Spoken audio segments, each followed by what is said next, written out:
Oi, boa tarde. Boa tarde, pessoal. Eu sou a professora Bao e hoje chega mais uma vez para a gente chamar alguém muito interessante para falar sobre negócio da China. Então, quem já viu o meu live recentemente, vê que a última vez eu chamei o designer, tá? Meu amigo, aluno e um grande figura que a gente divertiu muito, tá? Ok, com Billy Bacon. Então, hoje a gente vai conversar com uma pessoa, eu acho pessoalmente, no internet, ele é super interessante. Tá? Se você ver os vídeos dele, especialmente a história dele, é sensacional, tá? 好的, muito bem-vindo, tá? 好. Aí, professor Gu Han é um professor de chinês. É que nem eu, só que ele é brasileiro. O mais incrível, ele vem da Bahia. Ele já me chamou uma vez para a live conversar com ele recentemente. Se alguém não viu isso, pode procurar depois. Então, hoje eu chamo o professor Gu Han de novo. Isso. Segunda live com ele, porque a papo última vez estava tão bom. Aí, nós dois concordamos e eu acho que vocês também. Eu quero saber mais sobre a vida dele, esse negócio com a China, essa conexão muito especial dele com a China. Ok? 好的, e agora eu vou chamar o professor. 好。大家好。我今天很漂亮，是吗? Eu sou muito bonita. Hoje sou hoje, gente. E ontem. Obrigada, tá? 谢谢. Tá, 真的是的是法，真的. Tá? Eu chamei o professor e aí daqui a pouco a gente vai começar. Ok? Como vocês estão? Tudo? Ok, professor entrou. 非常好. Olá, 你好, professor Gu Han. 你好. Olha, mais uma vez para bate-papo, tá? Olha, eu estou muito ansioso. Muito bom. Eu estou muito ansioso para conversar com você. Porque o professor Gu Han é uma pessoa super interessante. Tá? E conversa com você... Muito obrigado. 谢谢. 是的, conversa com você. Você está vendo? O quem está olhando eu que agora... Eu estava ouvindo você falando sobre mim e estava muito feliz aqui. Olha... mas é assim mesmo. Eu falo que tudo é fato. Então, eu especialmente gosto muito quando você coloca esse vídeo pequeno na história, tá? Então, ontem você colocou uma história e eu acho que é especialmente engraçado. Karaokê. Ok, professor. Ok. Karaokê, a gente vai falar um pouquinho sobre isso, mas primeiro, que quem não viu a última entrevista, e eu acho que deve não estar sabendo muito bem como é que é professor Gu Han, um brasileiro, ensina chinês. Gente, primeiro fala chinês, já é difícil. Segunda coisa, ensina chinês, não é incrível? Ok? Então, professor, fala um pouquinho sobre a sua história. O que aconteceu? Por que um brasileiro virou professor de chinês? Longa história, né? Tem muitas coisas que aconteceram. Mas então, eu primeiro queria agradecer esse convite. Adorei conversar com você lá no canal. E agora, de novo aqui, estou muito feliz. E vamos lá, como é que eu comecei a entrar nesse meio? Eu primeiro queria muito sair do Brasil. Queria muito sair daqui, eu queria falar, olha, eu quero tentar alguma coisa diferente. Na época que eu era ainda adolescente, eu não sabia o que fazer da vida. E eu falei, eu quero ir embora. E aí meus pais meio que ficaram preocupados para onde esse garoto ia, né? Como é que ia viver lá fora. E então eles ofereceram para mim uma oportunidade de um intercâmbio para experimentar primeiro. Depois você vai de vez. E apareceu, a oportunidade que eu tive que ir foi Taiwan. Né? Então aí foi o primeiro contato que eu tive com a cultura chinesa, porque até naquela época eu nunca tinha pensado em ir para a China. Nunca pensei, vou para a Ásia, nunca tinha pensado nisso. Esse foi que ano? Desculpa perguntar, esse foi que ano? 2008. 2008. Muito tempo. Na verdade, a decisão de ir veio de antes, né? 2006, 2007, mas eu fui para Taiwan em 2008. Okay. Então, eu gostei muito do país, da cultura, como eu fui recebido. As pessoas lá foram incríveis e eu não queria voltar, praticamente. Eu queria ficar lá para sempre. Só que o intercâmbio eu tinha data para acabar, então eu voltei. E aí depois eu tentei uma bolsa de estudos para morar lá, para fazer faculdade lá, né? Depois Taiwan oferecia algumas bolsas. Eu fui para Taiwan de novo, passei um ano estudando só mandarim na universidade, que é onde Itachi, Universidade de Política, né, de Taiwan, é uma universidade pública bem nome, só que eu não estava estudando na faculdade, eu estava fazendo centro de idiomas de lá. Entendi. E passei um ano estudando chinês para tentar fazer a faculdade e não deu certo a bolsa. A bolsa saiu para mim, mas não deu problema de documento E aí eu tive que voltar porque o visto ia acabar. Tá. Quando eu cheguei no Brasil, eu tinha a faculdade para terminar para fazer. Então eu queria fazer a minha faculdade, ou aqui ou lá, mas eu queria fazer. E eu fiquei um tempo parado porque a universidade aqui, a federal, estava em greve. E aí depois eu tive que esperar quase uns 6 meses, um ano, para voltar a estudar aqui. Sim. Eu estava ali com, acho que 19 anos, 20 anos, por aí. E aí eu comecei a procurar chineses aqui em Salvador para eu manter contato com a cultura. Eu comecei a jogar basquete com chineses. Uau! Eu queria manter contato. Então, pessoal que tem muita loja aqui em Salvador, e eles me chamaram para ensinar português para eles. Então, eles queriam aprender português, alguém que falasse chinês para explicar melhor para eles, porque é muito difícil achar um professor de português que falasse mandarim. Então, eles falavam, não, eu quero que você ensine português para mim. E eu já tive uma experiência de ensinar português lá em Taiwan para taiwaneses, né? Para o pessoal que queria vir para o Brasil. Então, eu topei, comecei a ensinar. E foi aí em 2011, 2010, 2011, era 2011 quando eu tinha voltado a segunda vez, né? Que começou a ter o boom da China, as pessoas queriam ir para a China, importar, a economia da gente estava bom, muita gente comprando. E a procura de brasileiros para aprender mandarim começou a crescer. Sim. E aí eu também não estava parado, eu comecei a dizer que eu estava disposto a dar aula. Era uma das poucas. Eu tinha que deixar as pessoas saberem que eu falava mandarim, né? Senão ninguém ia saber. E aí os cursos de idioma começaram a me procurar, né? Ia lá na loja do chinês, procurava algum professor de chinês, alguém que quisesse ensinar. E o pessoal começou a me indicar. E aí eu comecei a dar aula de mandarim nessas escolas.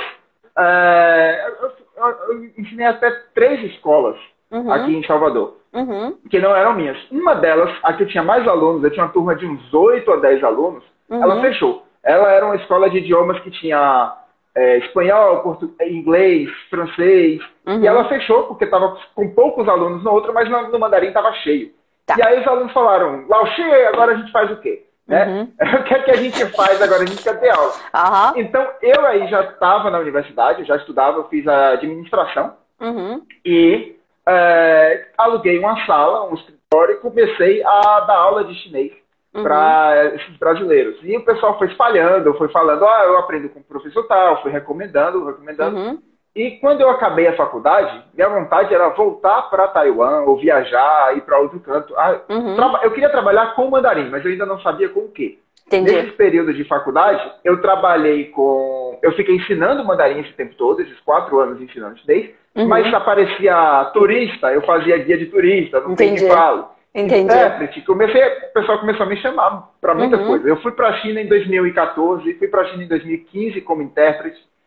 E quando foi em 2016, eu acabei a faculdade finalmente. E aí eu fiquei com aquela... O que é que eu vou fazer agora da vida? Né? Eu vou investir nisso, não vou... Tem pouco aluno porque não tem curso de chinês, ou não tem curso de chinês porque não tem aluno. Até que em 2018 eu resolvi abrir minha própria escola. Né?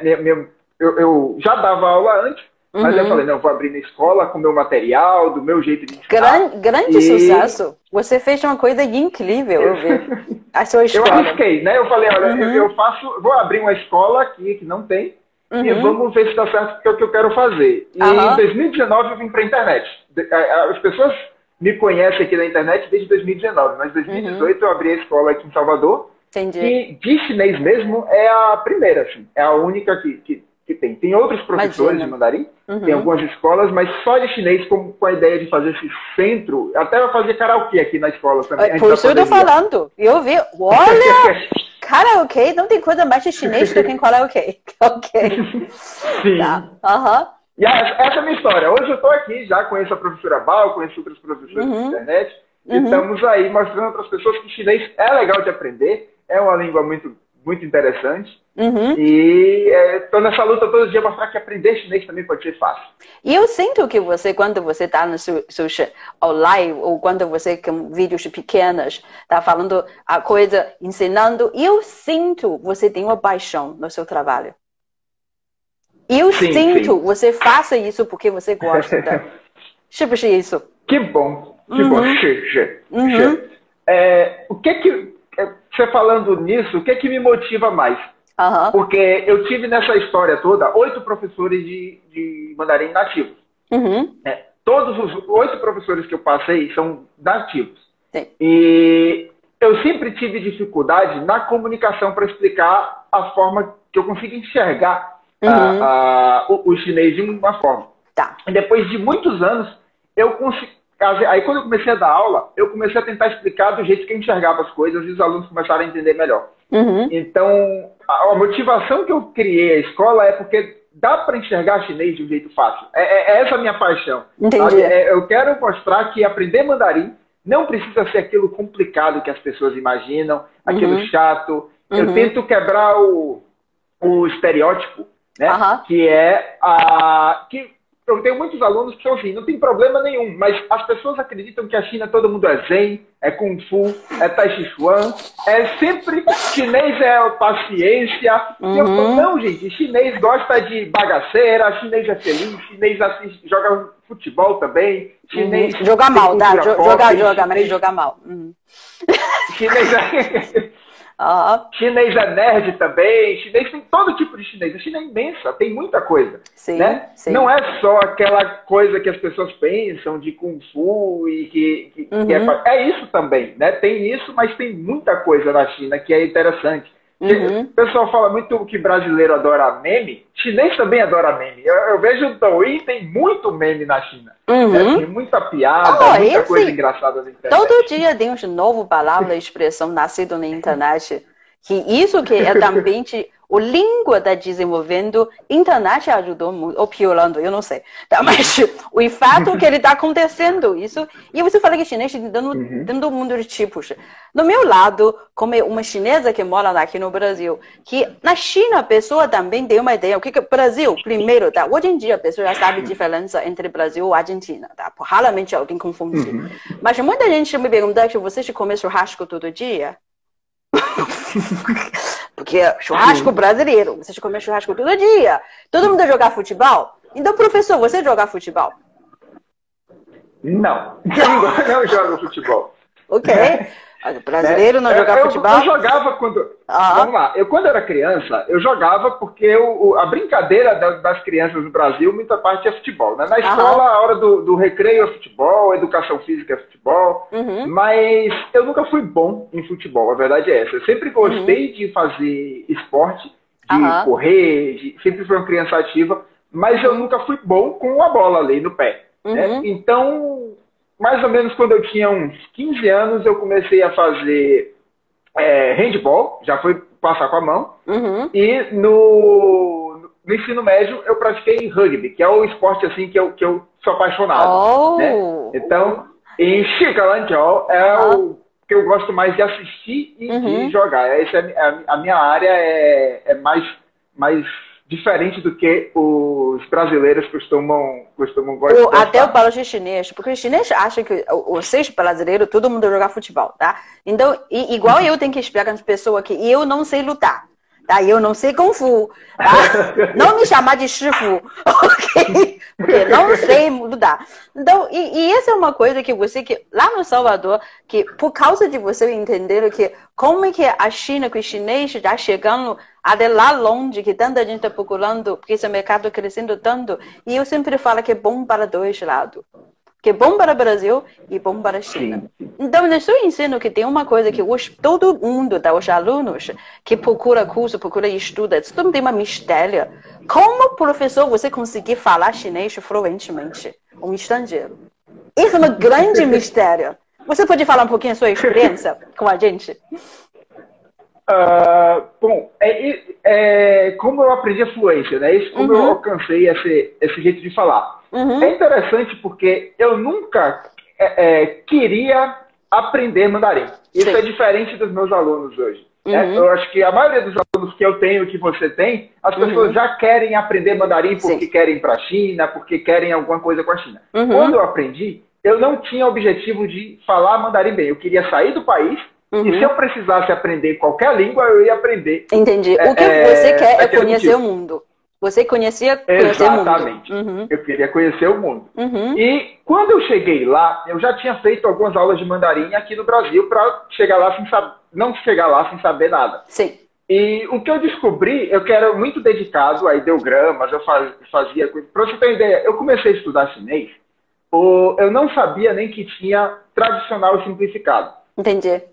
E aí eu comecei a aprender o tradicional, e quando eu cheguei lá, eu descobri que era o que eu queria aprender mesmo, porque Taiwan usa o tradicional. Mas eu não, antes de sair daqui, eu não sabia que Deu sorte. Tinha diferente. Deu sorte. Então. Deu sorte. E aí eu sempre me dediquei a escrever, a fazer os textos que todo o curso exige que o aluno aprenda a ler, falar, ouvir e escrever. Só que quando eu cheguei lá, eu sabia escrever muita coisa, eu sabia ler ali o básico do chinês, muita coisa, eu sabia falar eu sabia escrever isso, eu já sabia os ideogramas, já tinha uma letra mais ou menos bonitinha, mas eu tentava falar e ninguém entendia. Entendi. Ninguém entendia o que eu falava. Porque tom estava errado, tom o professor não corrigiu, e porque nunca chamaram atenção na pronúncia. Entendi. E aí, quando eu cheguei em Taiwan, eu falei, não, eu vou sair daqui sabendo falar bem chinês. Esse foi o meu objetivo quando eu cheguei em Taiwan. Só que o que eu percebi foi que quanto mais eu ficava em casa estudando, eu ia na rua e também meu chinês não melhorava. Meu chinês não mudava nada. Eu aprendia ideograma, eu aprendia a falar, mas as pessoas não entendiam o que eu falava. Se eu estivesse na rua para pedir informação, né, esse ônibus vai para tal lugar, as pessoas não me entendiam e eu não entendia as pessoas. Então, o que eu percebi no meu processo foi que estudar do modo tradicional para alcançar a fluência nem sempre ajuda. Sim. O chinês tem que ser na prática, tem que aprender a falar, já tenta falar corretamente ali na hora. Certo. E foi aí que eu deixei de lado a escrita do chinês. Tá.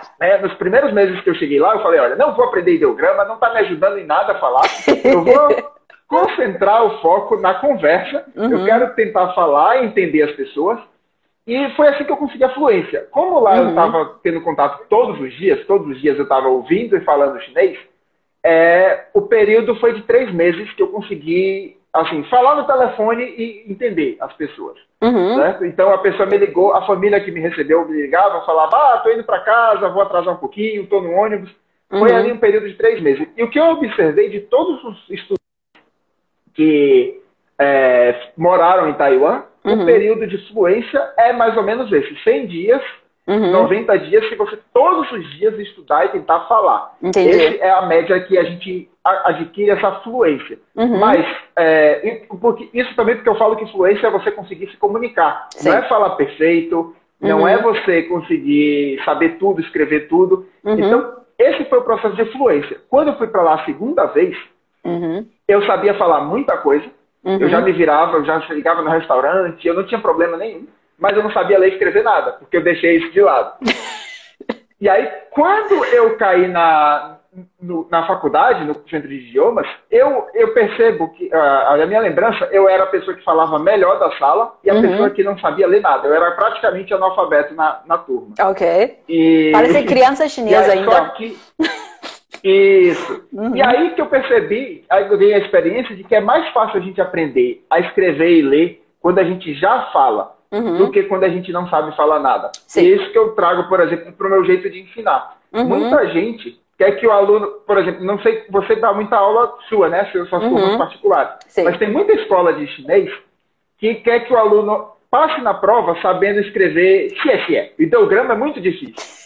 E só depois que ele passa na prova que ele vai poder aprender outras palavras. Só que isso... Olha, eu confesso, meus alunos, muitos não sabem escrever xie. Não é Shifa, você está aqui, você está vendo. Então, vamos não falar sobre esse assunto, tudo bem. Mas a gente sabe falar. Muito boa. Tá? Então, essa experiência que o professor, que você fala que quando a gente sentia frustrado quando estuda muito tempo que não conseguia ver nada, que grande problema não conseguir comunicar. Então você fala que esse foco na pronúncia nos tons, esse é importantíssimo. Muito boa dica para as pessoas, gente, tá? Procura o professor, do jeito dele funciona. Aí agora vamos falar sobre um pouquinho contato entre os chineses e o brasileiro, porque você como uma pessoa que viaja muito para a China e conhece muitos chineses, eu tenho uma experiência, vejo que os brasileiros, e estrangeiro geral, vamos falar, tá? O Shifa colocar xixi para a gente ver que ele sabe escrever. Esse digitado, tá? Não é escrever na mão, não, Shifa. Ok? Aí, e escrever, o professor pediu você escrever no papel, tá? Aí, o que aconteceu que muitos estrangeiros que chegam na China que têm uma dificuldade para fazer amizade com os chineses.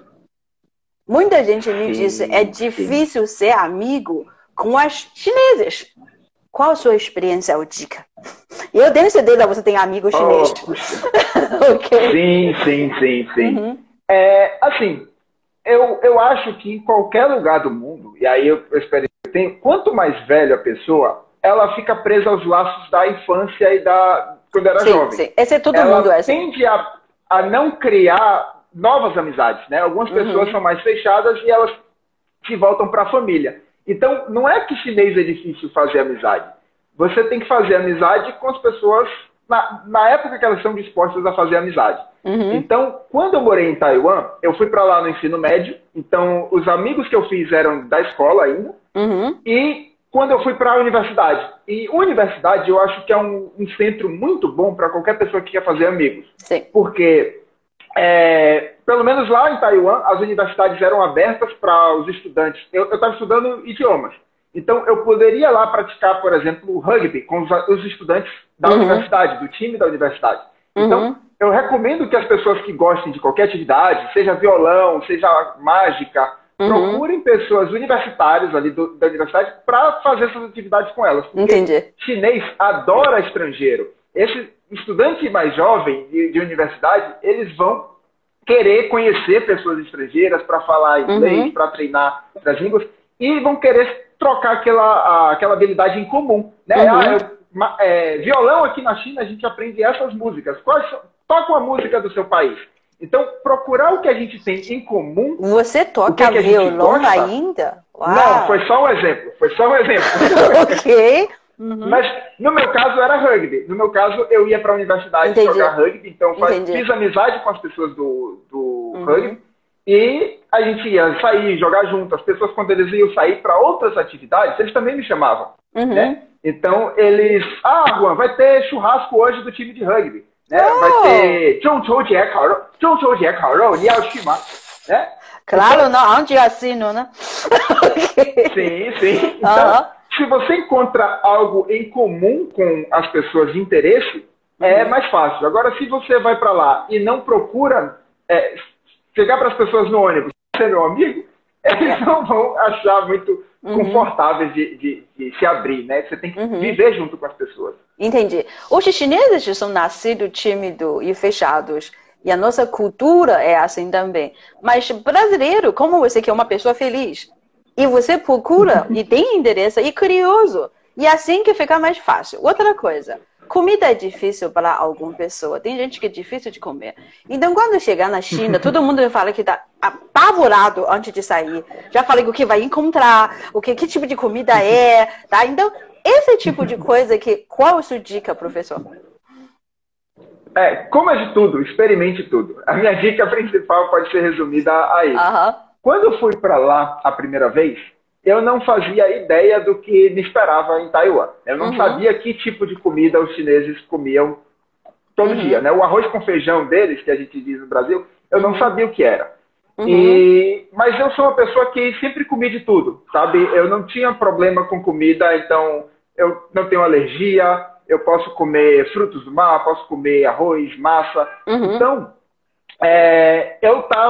eu fui com a expectativa de que, se eu não gostar de nada, eu vivo comendo fruta. Eu vivo comendo coisa que eu já conheço, né? Uau! Mas eu fui aceitando tudo que o pessoal fazia de proposta para me oferecer, né? Então, você quer isso? Eu experimenta primeiro. Eu comecei a comer primeiro e perguntar, sabe? E, claro, o que acontece na China, quando você é turista, quando você é estrangeiro, é que o chinês tenta lhe oferecer a comida mais tradicional para ele, mais importante. Então, ele vai querer fazer um prato bem tradicional que nem sempre todos os chineses gostam de comer aquilo todo dia, mas eles acham que aquilo é bom. É bom para você conhecer. Bom para você conhecer. Aqui no Brasil, por exemplo, a gente tem várias comidas que eu não como. Mas eu acredito que eu conheço muita gente que, se viesse um turista, eles iam oferecer isso para comer. Já comeu maniçoba? Maniçoba aqui na Bahia é muito famoso. Não, maniçoba não. Eu nunca comi maniçoba. Pronto, maniçoba que é famoso. Tem o acarajé, ele é mais popular. Eu amo mas acarajé. Tem muita comida aqui na Bahia que as pessoas falam, se você vem, você tem que comer, você tem que experimentar. Mas não é, eu não como acarajé todo dia. Eu não como acarajé todo dia. É, que pena, né? Então, você que tem todo dia. É um pouco disso. Toda semana eu como. Tá. Toda semana. Então, é isso, experimentar. E eu sempre comia primeiro e perguntava depois.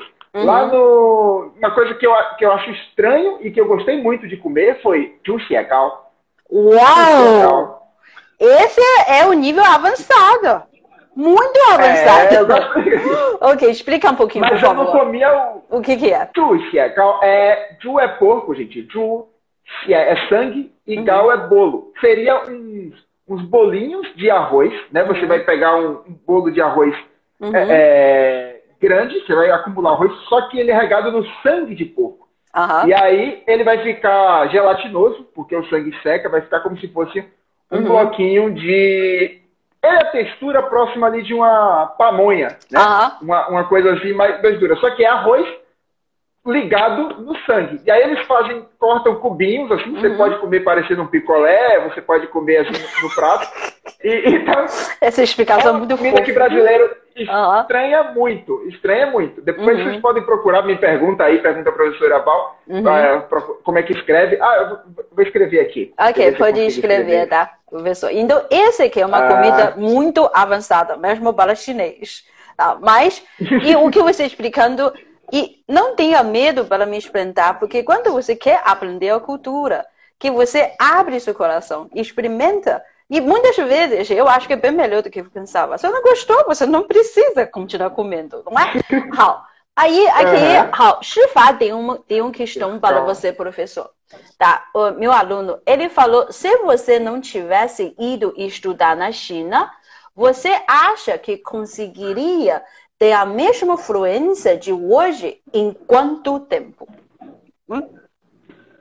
Bom, a fluência de hoje, eu demorei o tempo até hoje para conseguir, porque eu estou todo dia melhorando a minha pronúncia, melhorando a minha fala, não sei tudo. Então, muito modesta, professor, muito modesta. É interessante, porque a pergunta dele é para chegar na fluência de hoje. Eu demorei o tempo de lá até hoje, e aí continuo aprendendo. Mas eu acho que... Por quê? Por que eu falo isso? A minha experiência, ela foi passando de professor a professor nativo. Numa época que eu comecei, não tinha vídeo no YouTube, por exemplo. Sim, né? Bem antes, não era popular ter aulas no YouTube. Já existiam alguns materiais na internet, mas era muito raro. Eu não conhecia.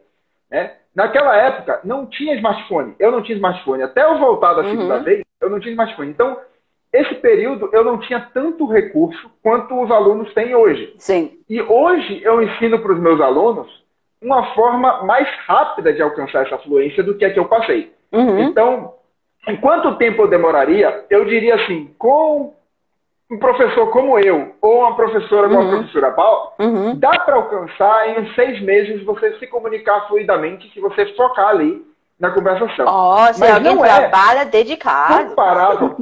Isso, mas não é nunca no mesmo nível que um nativo, porque o nativo, para chegar naquele nível, demorou muitos anos. Né? Você não tem como comparar um nativo, um chinês nativo com 20 anos de idade com você estudando há 2 anos. Porque o chinês nativo ele estuda há quase que 20 anos. Sim, então, imagina. Não tem como, não é igual, mas você consegue se comunicar bem, se dedicar muito, se tiver ali o caminho certo. Em uns 6 meses você já consegue se comunicar bem. Porque hoje a gente tem muito recurso. Aí que, quando falando no caso de Shifao, eu acho que é um caso interessante. Shifao, meu aluno, que ele eu acho isso também para todo mundo que aqui, que a maioria das pessoas está interessada no negócio da China, que esse assunto a gente fala ligado com a China, mas muita gente está interessada porque nós dois somos professores. E a pessoa está interessada naturalmente sobre estudar essa língua. Então, no caso de Shifao, que em 2018 ele foi à China comigo. Então, uma coisa, eu fiquei muito surpresa. A gente estava passeando no Beijing, no Hohenheim. Daqui a pouco ele estava batendo papo com um velhinho na rua. E eu ficava olhando assim, o que você falou com essas pessoas? Até hoje eu não sei o que você está falando com as pessoas, mas tipo, todo mundo falando parece muito feliz, tá? Então, naquela época, ele não tinha vocabulário suficiente para falar muitas coisas. Mas eu vi que, sem medo, tenta. Como você disse, o chinês gosta muito de estrangeiro. Isso é verdade. Isso é verdade. Tá. Aí que esse estuda. Aí quando o professor falou que esse para você como fazer uma amizade, como você estudar essa língua, e agora pergunta alguma coisa que um pouquinho pessoal. Professor, qual é a sua favorita comida chinesa? Xiaolongbao. Xiaolongbao. Ok. Você não quer a gente passar hoje à noite. Tá, Xiaolongbao, muito bem. Você pode explicar um pouquinho o que é Xiaolongbao? Xiaolongbao, ele tá na categoria ali dos que o pessoal chama de dumplings, é meio que um shui jiao. Só que ele tem, dentro dele, o sabor original, ele é porco e tem camarão. Então ele tem um gosto diferente, é uma massa ali com porco e camarão. Sim. E ele tem uma sopa dentro. Então ele é uma massa, a mesma massa do jiaozi, só que ele tem uma sopinha dentro. Então é mais suculento, tem um gostinho de sopa e tem esse sabor ali de carne temperada com camarão. E ele é feito naquela... ele não é frito nem cozido, né? Ele é vapor. Normalmente é vapor. Ele é no vapor. Isso, naquela panelinha de bambu. Então, essa eu acho que é a comida, uma das mais gostosas. Eu gosto de muita comida lá. Ok. Mostrar um pouquinho para as pessoas verem. Professor, aonde você conheceu essa comida? Aqui no Brasil, você acha? Aqui você encontra, eu acho que em São Paulo tem. São Paulo tem, na Liberdade, tem alguns restaurantes que fazem. E você sabe fazer? Ué. Agora francamente, ninguém sabe fazer acarajé em casa, tá? Xiaolongbao também não. Chinês também, a gente também não sei fazer. Ninguém sabe, tá? Ninguém sabe. A gente come no restaurante, mas a comida é maravilhosa. O que você não gosta? Tipo, coisa que você detesta, você não vai comer de jeito nenhum comida chinesa. Qual é? Comida chinesa. Uma comida que eu quero tentar mais vezes, apesar de eu nunca conseguir comer um prato, é o chou tofu.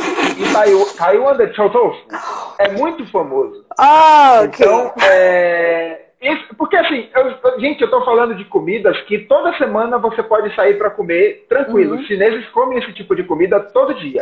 Não é como o pessoal fala de cobra, essas coisas eles acham, mas não é culinária do chinês. Essa coisa preto, meio estranha, é isso o chou tofu, 是不是? Ok. Professor, por que você não conseguiu comer chou tofu? A comida? Chou tofu? Não, é o seguinte, gente. O tofu, não sei se vocês gostam de comer tofu. Tofu, ele é um processo de fermentação da soja, né? Você vai tirar ele parece um queijo. Ali... Tem gente que pessoa come queijo de leite de soja. Tá, esse é o tofu. É só que... Aí, o chou tofu, assim como os queijos da França, alguns são muito fedidos, e o pessoal diz na França que é mais gostoso quanto mais fedido, esse tipo de tofu, ele fede muito. Ele é feito com um processo de fermentação que faz muito, muito cheiro forte. E os taiwaneses falam que quando você come, o cheiro não parece, mas eu sinto o cheiro e é muito forte. É um cheiro mais forte que você encontra assim na rua, de comida de rua. Ele chega muito longe. Em qual direção? O cheiro, tipo, cheiro de qual direção? Dá um pouquinho de ideia para a pessoa que, tipo, cheiro forte. Quem nunca... Pronto. Para quem nunca sentiu o cheiro do chou tofu, parece que é um esgoto aberto. É um cheiro muito... para quem não conhece, né? Porque quem conhece seu tofu vai dizer que não é a mesma coisa que esgoto. Mas é um cheiro muito... Parece que tem algo podre, só que não é podre, tá, gente? Não é algo ruim. Você Ele pode é um processo comer, de fermentado. Muita gente gosta. Isso. Então é assim como um queijo. Só que quando você frita, o cheiro vai para vários lugares. Aí ele é uma casquinha crocante, por causa da fritura ele é crocante por fora, e dentro é bem mole, que nem o tofu como essa foto, que ele é frita, aqui, esse meio preto, que esse já é outro processo, tá? Mas basicamente é isso. Comida chinesa tem as coisas diferentes, todo lugar tem. Então, chou tofu, que esse tofu fedoroso, que é horroroso, geralmente estrangeiro não consegue comer, tá? Então eu imaginei que isso deve ser muito difícil. Você quer experimentar mais vezes que o professor Gurram? Porque sim. É porque assim, eu pretendo ainda voltar para Taiwan algumas vezes. Eu pretendo visitar Taiwan assim que passar a pandemia. E às vezes quando a gente experimenta a mesma coisa de uma outra forma, com outra vivência, a gente muda um pouco a visão. Né? Muita gente fala que bebida, álcool, é assim, né? Você tem que aprender a acostumar o seu corpo a gostar e depois você fica dependente. Eu não bebo álcool, mas eu lembro que Jianzhu Naicha, comigo foi assim. A primeira vez que eu tomei Jianzhu Naicha, eu achei estranho chá com leite e ter as bolinhas. Eu não consegui tomar um copo todo. Mas por quê? Por que você não conseguia? Alguma razão especial? Não sei, era estranho, né? Estranho. Eu não achei que era gostoso. Mas hoje, eu amo Jianzhu Naicha. Muito então, Taiwan. Esse é muito Taiwan. Esse que o Jianzhu Naicha, o professor tá falando, tá? Ele é um chá com leite e tem essas bolinhas. Essa bolinha tem uma textura meio parecida com gelatina. A gente chama de ximi, tá? Que eu acho invenção original é de Taiwan mesmo. Jianzhu Naicha. É muito especial. E depois ele começar a divulgar na Ásia geral, né? Então, China continente e depois, eu acho que hoje em dia você já acha quase qualquer lugar, se você tem... Mundo todo. Tem o oriental, todo. Você pode achar Jianzhu Naicha, tá? É muito conhecido. Ok. Então, professor, você não bebe, eu não vou perguntar você sobre bebidas. Agora, qual é seu favorito chá, se você tomar chá? Chá, eu gosto de Hongcha. Hongcha. Eu não sou muito do mundo dos chás, mas eu acho que eu gosto. Não tem um chá que eu não goste assim do chinês, né? O Oolong Cha, tem Lü Cha, eu tomo todos. Eu não sou o melhor apreciador de chá, não sei diferenciar muito a marca, o pessoal que gosta de chá, né? Tem aquela coisa, mas eu adoro chá. Depois que eu fui pra lá, eu tomo. Eu gosto muito do. E tem gente que ofereceu você água quente ou não? Sim, muito. E como é que é essa história quando você recebeu água quente? Eu não tive problema, porque quando eu fui para Taiwan, eu fui aberto para todas as novas experiências. Como eu falei, eu queria conhecer o mundo. Então, eu fui meio que dizendo sim para tudo que aparecia de novo. Para mim, eu nunca fui a pessoa que adora água gelada. Então, quando eu vou beber a água... Você é brasileiro? Você não gosta de água gelada? Ok. Eu prefiro água... Normalmente eu tomo água natural. A temperatura ambiente. Então, quando eu tomei água quente lá, foi estranho no começo, mas depois não... Você acostumou. Eu não causei muita estranheza. Entendi. Eu acostumei, fácil. Entendi. E também, a água morna, porque quando chegou lá, o inverno lá é diferente, o clima de lá é diferente daqui. Né? Então, o inverno, muito mais frio. Eu moro em Salvador, aqui o mais baixo é 17 graus. 16 graus. Lá em Taiwan, eu peguei 6 graus. Eu não sabia que Taiwan pode chegar a 6 graus. Não sabia, não. Muito surpresa. Taipei 可以6七度. E aí, não estava acostumado. É quase clima São Paulo. E garganta fica ruim, né? Às vezes você fica a garganta inflamada. Entendi. E eu descobri que água quente é bom para garganta. Então, quando você toma água quente, bidiao shufu. E aí, depois que a garganta ficou bom, eu ainda continuei bebendo água quente. Isso que eu acho que talvez quando você explicar isso, que para mim é cultural. Eu não penso mais por quê. Ah, eu acho porque chinês é assim. Então não tem porquê para a gente. Quando você fala isso, porque é muito boa a observação, que tem a ver com o clima também. Porque lá faz frio e a pessoa acha que é o melhor. Então isso é uma coisa para o brasileiro é bizarro. Especialmente para cariocas, porque no Rio. Então para eles, tipo, água quente, como assim? Então na China é água quente. Mas sem nada, nenhum açúcar. Não, sem nada. Nem açúcar. Ok. Esse aqui é. Muitos chineses, quando vinham para cá, para Salvador, eles reclamavam que no hotel não tinha aquecedor para a água. Isso, exatamente. Não tem. Isso aí. E para eles isso é um grande problema, tá? Quem recebeu chinês prepara água quente. Vai ajudar muito. Tá? Então, essa é comida. Agora, outra coisa. Você gosta muito do filme chinês? Eu vi muitas vezes você fala sobre os alunos, sobre isso. Qual é o seu ator favorito? Meu ator favorito, eu posso dizer o Jack Chan, o Chan Long. Oh, Jack Chan, Chan Long. Muito clichê, né? Muito clichê, todo mundo conhece. Esse não é um dado clichê, mas realmente é bom mesmo, de verdade. Mas é porque ele é muito famoso, eu gosto da forma como ele apresenta a cultura chinesa, né? Sim. Mas eu gosto do diretor. Eu esqueci o nome dele em chinês agora, que ele é de Hong Kong, ele é o Stephen Chow. Stephen Chow. Eu gosto muito do humor dele. Eu gosto muito dos filmes de humor dele. Esse Jackie Chan. Jackie Chan, Chan. Aí, Zhou Xinchi, que eu lembrei, você falou também, você mencionou.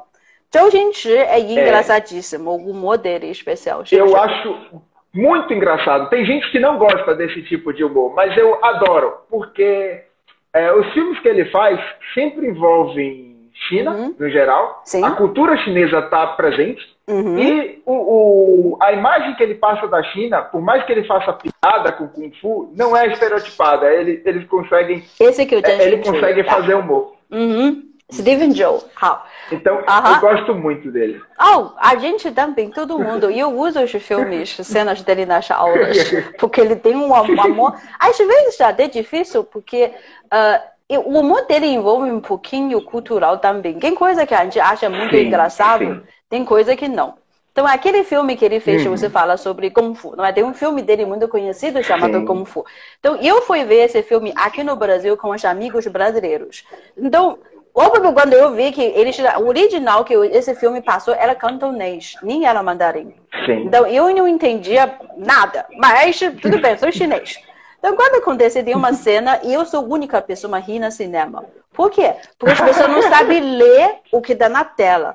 Esse faz diferença, tá? Então, isso que quem fala chinês, você pode ter mais uma conexão com a China mais avançada. Eu falo até piada escondida.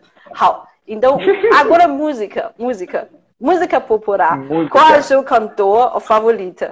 Cantor. Cantor. Tem tanta gente que eu gosto, muita gente que eu gosto. Eu gosto muito do Matsuka, que é taiwanês. Tá. Ele é Yanzumi, de Taiwan, mas ele canta reggae em chinês. Né? Então, é muito difícil achar reggae em chinês. Olha, explica um pouquinho. Chinês dá para cantar reggae, professor? Reggae em chinês a gente fala legui. E eu conheço umas 3 bandas de reggae em chinês. E assim, reggae é uma música que aqui na Bahia é muito forte. Né? Aqui em Salvador o pessoal escuta muito reggae. E tem influência. E quando eu fui para a China, fui para Taiwan, a gente sempre vai para procurar as músicas mais escutadas e é sempre música lenta, música romântica. Sim. E eu queria escutar músicas. Imagina, a China é tão grande, deve ter outros estilos de música que as pessoas tocam. E aí eu fui procurar muitas músicas diferentes. Encontrei reggae, tem muito rock, tem metal. Então eu gosto de... Tem metal também, ouvir? Tem. Muita banda. Eu gosto de Matsuka por causa do reggae, mas uma banda da China continente que eu gosto muito é Namoye Doi. Namoye Doi. Então também é de reggae também. Não. Eles são rock chinês. Rock? Namoye. E eu não conheço mais esses. Olha, o professor conhece mais do que eu. Você viu isso? Como que eu sou velha? Essa banda eu gosto porque ela mistura instrumentos chineses com rock. Eles são bem divertidos também. Eu vou colocar aqui. Gente, esse Namo é do budismo. Esse ideograma a gente conhece ele como Namu, mas é Namoi, é do aí que fala. Tá, hao. Então, e isso são os continentes que a música. Quando eu escolho as músicas para ensinar, e geralmente eu ensino que eu mais gosto, porque a melodia é mais bonita. Ele simplista ou não, eu deixo para lá. Porque às vezes é bem difícil, mas a música é bonita. Esse animar as pessoas, ajuda muito. Então, essa é agora cantora, mulher. Favorita? Cantora, mulher. Deng Ziqi. Deng Ziqi também é de Taiwan. 很好。那邓紫棋不是台湾的，她是上海的。上海的吗？哦，eu conheço. Ela nasceu em Xangai, mas ela cresceu em Hong Kong. Entendi. Então ela faz sucesso ali. Deng Ziqi, ela faz muito sucesso. Eu gosto muito das músicas dela. 明白了。Isso a gente pode colocar no post depois de live para a pessoa procurar. Sim. Ok. E esse que é o cantor. E mais como é que a gente achar essas músicas, esses filmes chineses, que ajudam para você até conhecer cultura, não necessariamente estuda chinês? Sim. Vamos lá. Hoje tem muitas plataformas de streaming chinesa, né? Tem muitos sites com vídeos que dá para encontrar. Música, como é que eu fiz isso, né? Música foi um processo interessante, que eu descobri que rádio é muito legal para aprender chinês. Porque uma dica para você, professora, se você nunca recomendou para os alunos rádio, recomenda a rádio, porque como é que foi? Eu disse que eu ia nos sites de música em Taiwan procurar música que eu gosto, só que todas as músicas eram as mesmas bandas, os mesmos cantores, e não tinha reggae, não tinha rock. Tá. Aí eu pensei, na rádio eles tocam todo tipo de música, então eu vou escutar a rádio.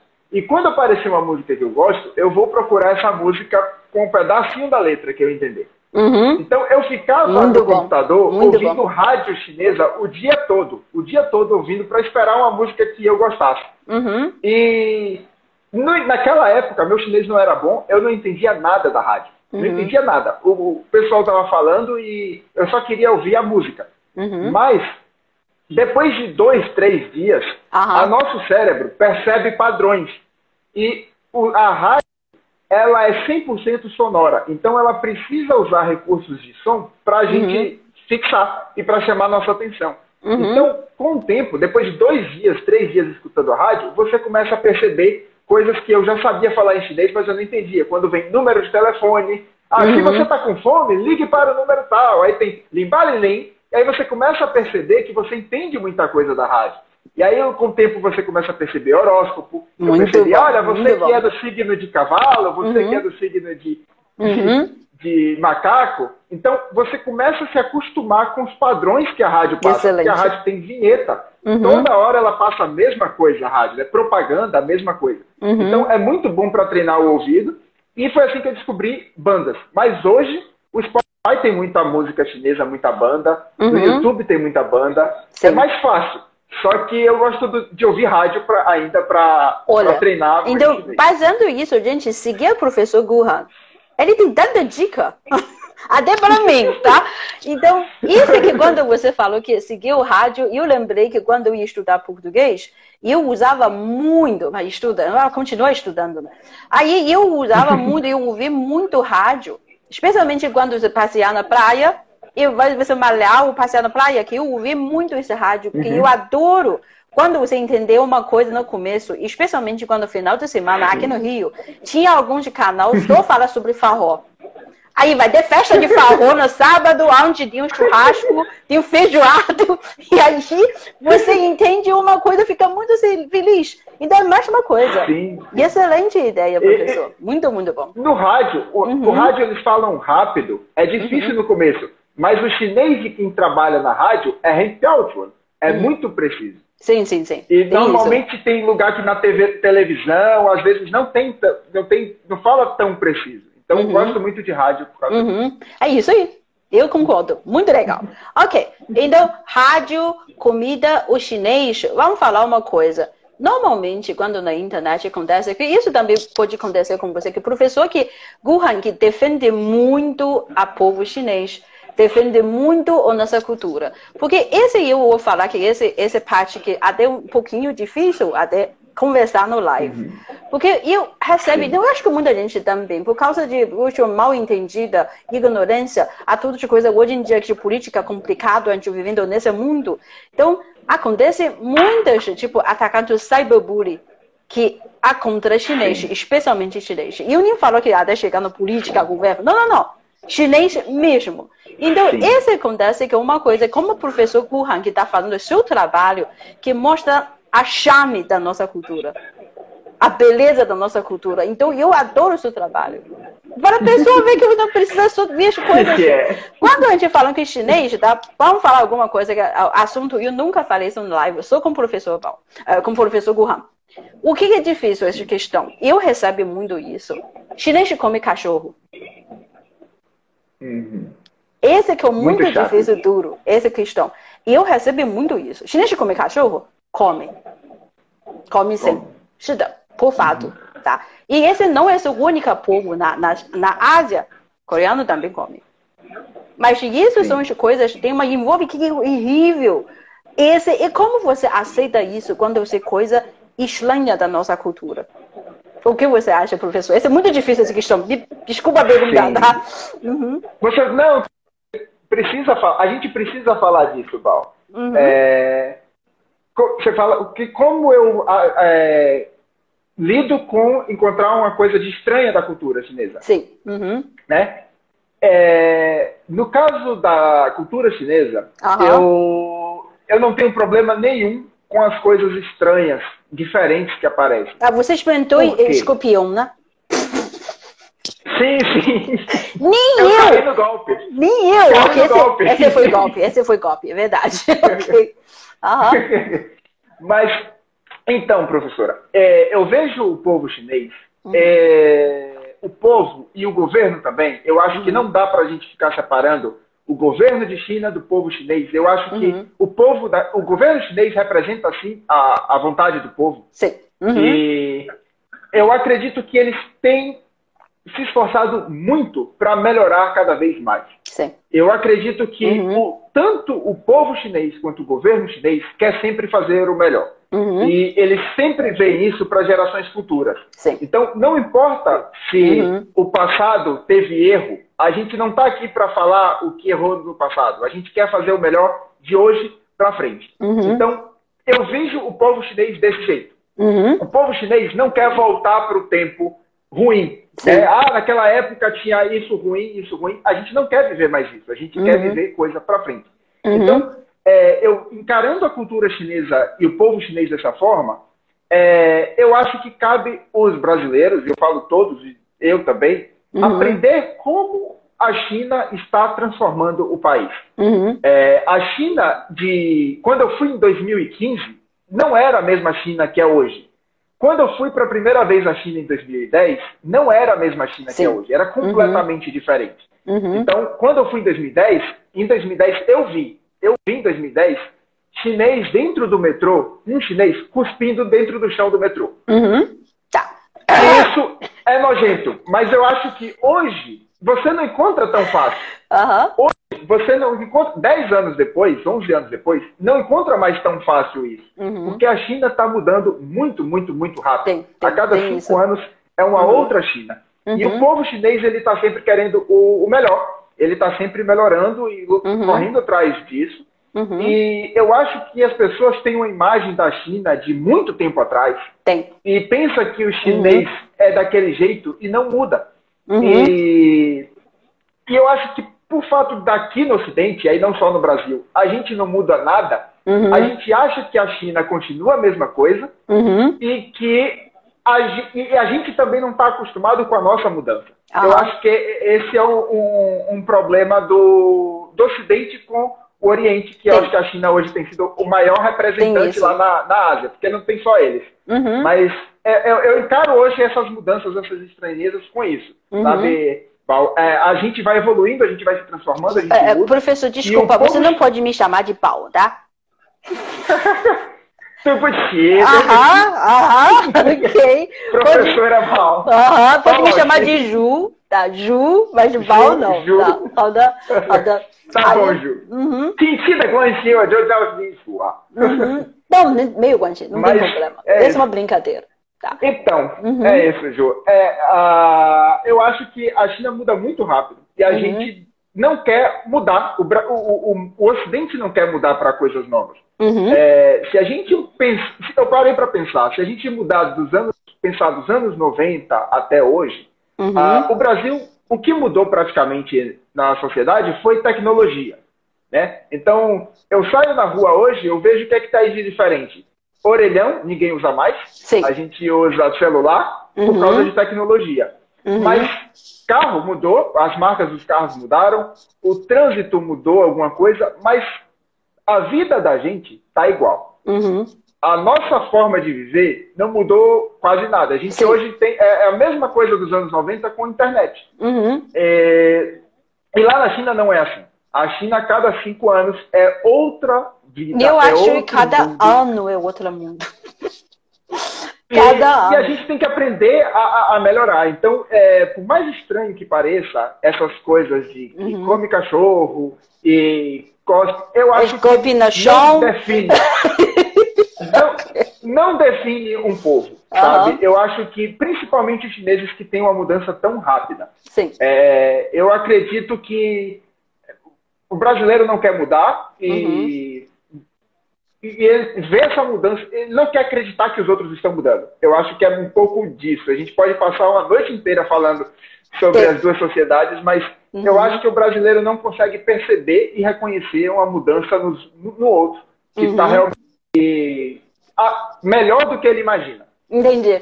Eu acho que esse resumo que o professor Guhan fez, que, olha, eu acho que ajuda muita gente a entender a coisa esquisita, não somente com a cultura chinesa ou com a China, com qualquer lugar do mundo, não é? E assim, e o China, a gente vive de transformação hoje em dia. Então, ele é uma terra todo dia diferente. Acho que o povo está tentando o máximo, cada vez melhor um pouquinho, comparar com antes. Então, por exemplo, eu vejo que uma coisa, eu pessoalmente sou chinesa, não gostava de viajar, tipo, pegar avião com os passageiros chineses. Tava terrível. Vocês não têm ideia, você atravessar o mundo, tipo, pegar um voo de 12 horas com os chineses, porque eles são muito barulhentos, ninguém dormia, tá? Andava para lá, para cá, e aí eu ficando louca. Mas isso já mudando cada vez de menos. Hoje em dia, tranquilo, você não vai ver mais esse tipo. Porque a pessoa está acostumando. Quer começar a viajar e ver o mundo, já entender o lugar diferente, hábito diferente, e deveria aprender. Então, muitas vezes eu falo, tenha paciência com os chineses. Porque vocês nunca viveram um lugar que é um ambiente que tem tanta gente, população. A pessoa não espera na fila. Não espera na fila porque tinha hábito antigamente, tinha pouco acesso, por exemplo, o metrô, o ônibus, tinha muito pouco carro. Se você não entrar, empurrar em frente, você não vai chegar no local. Hoje em dia não precisa mais. Aí a pessoa começa a aprender. Mas hábito antiga ainda tem.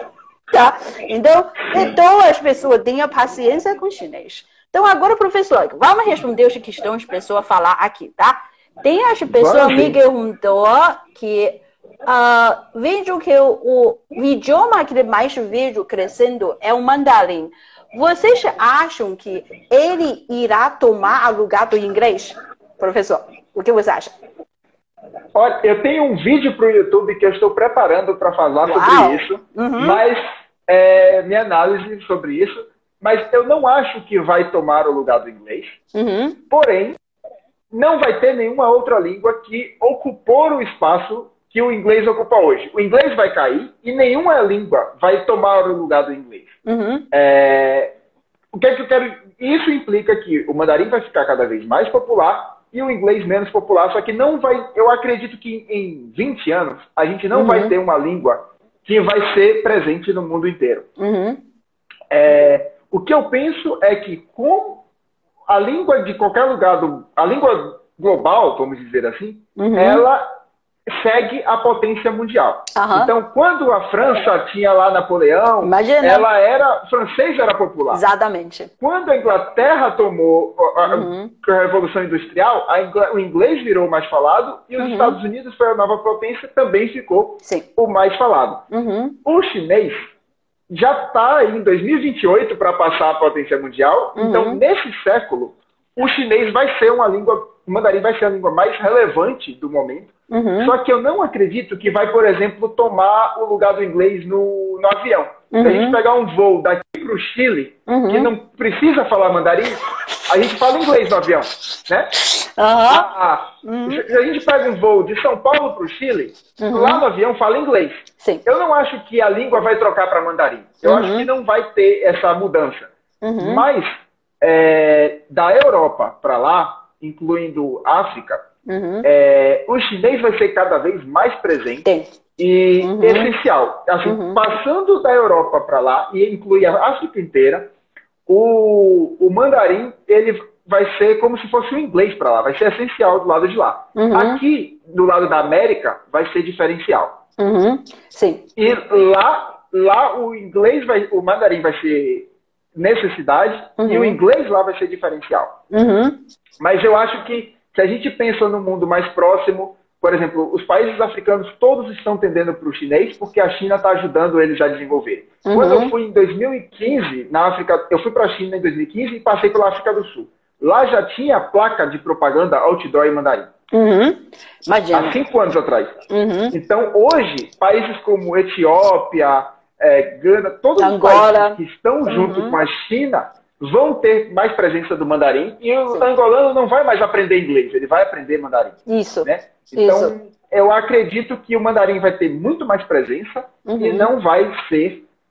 e não vai ter nenhuma outra língua que vai superar, porque a própria China, tomando a posição global, ela não quer que tenha uma língua para dominar todo mundo, né? As pessoas pensam que a China quer botar mandarim em todo mundo. Não, a China defende que cada país possa conversar no seu próprio idioma e respeita muito a língua local. Então, o Léo Martins falou aqui que o inglês é mais fácil. Eu não acho que é mais fácil, não. Mais fácil do que mandarim. Eu não acho. A gente tem que comparar ali com igual a igual. É mais fácil brasileiro aprender mandarim do que chinês aprender inglês. Olha, para a gente, cara, e chinês que aprende língua ocidental, qualquer língua é difícil. Então, claro que porque inglês é mais popular, aí todo mundo escolhe inglês pela primeira, tentativa. Então, eu concordo com você. A minha maior dificuldade que eu passei a aprender língua, quando eu aprendi inglês, não era português. Português é muito difícil, mas em inglês era mais difícil, porque realmente a diferença era muito grande. Tá? Aí, muito bem, resposta. Shifa tem uma questão meio diferente. Ele pergunta qual a diferença entre pimenta brasileiro e da China. Pimenta? Shifa, você não come pimenta. Qual a diferença? Aqui eu tô na Bahia, e a Bahia é famosa por comer comida pimentada. Você se chama comida quente, não é? Então, o Brasil acha que em Salvador a gente come muita pimenta, na Bahia come muita pimenta, mas não come. A gente come um pouquinho no acarajé, coloca ali na feijoada. Eu gosto da pimenta da Bahia, que ela é muito saborosa, ela tem muito tempero. A pimenta chinesa, ela normalmente é mais picante. Ela não tem muita variação de sabor. Então, mas ela tem um sabor particular ali que eu gosto também. Só que eu não consigo comer muito ainda. Tem que treinar o paladar para comer. Você é do Bahia e ainda tem um pouquinho problema de pimenta na China? Pimenta cai lá. Os chineses, pessoal, muito picante. E a gente também, que na China que é lugar muito grande, tem lugar que come pimenta, tem lugar que não come tanto. Então, as carioca não come aqui no Rio, tá? Geralmente a pessoa não come pimenta. Então, para eles, qualquer coisa é pimenta. Por exemplo, para a gente, pimenta da reino não é pimenta, tá, gente? Não é. É outra coisa. É outra coisa. Eles chamam de pimenta estrangeiro, hujiao, tá? Então, essa rua é estrangeiro, ok? Não é nossa pimenta, que pimenta a gente tem, tá? Então, esse é costume muito interessante. Então, eu tenho gente ver também. Taiwan costuma dizer que há muita dificuldade em pronunciar português com R. Ok? Olha, pode mandar todas as piadinhas sobre chinês, tá? Os R's que a gente tem, esse e eu posso responder. A gente não sabe falar R, e daí? É difícil, muito difícil esse parte. É um som muito difícil fazer o som do R. Né? A gente não sabe fazer isso. Mas tem muito som no mandarim que brasileiro também não consegue perceber. Brasileiro não sabe diferenciar anti, não consegue diferenciar anti. Então, muito. Isso é difícil para brasileiro. Sim. Mas com prática tudo possível. Essa é a sua prática. E eu consigo falar 3. Imagina. Ok. Frango. Ok. Então, realmente tem uma coisa. Tem gente dizendo que R é a letra mais difícil em qualquer língua. Eu acho que. Eu vi o seu vídeo. Eu vi o seu vídeo de aula de bolsa. Obrigada. Eu acho que é. Esse é, tá bom? Eu concordo. Professor, a gente esse papo continua, a gente pode falar até amanhã.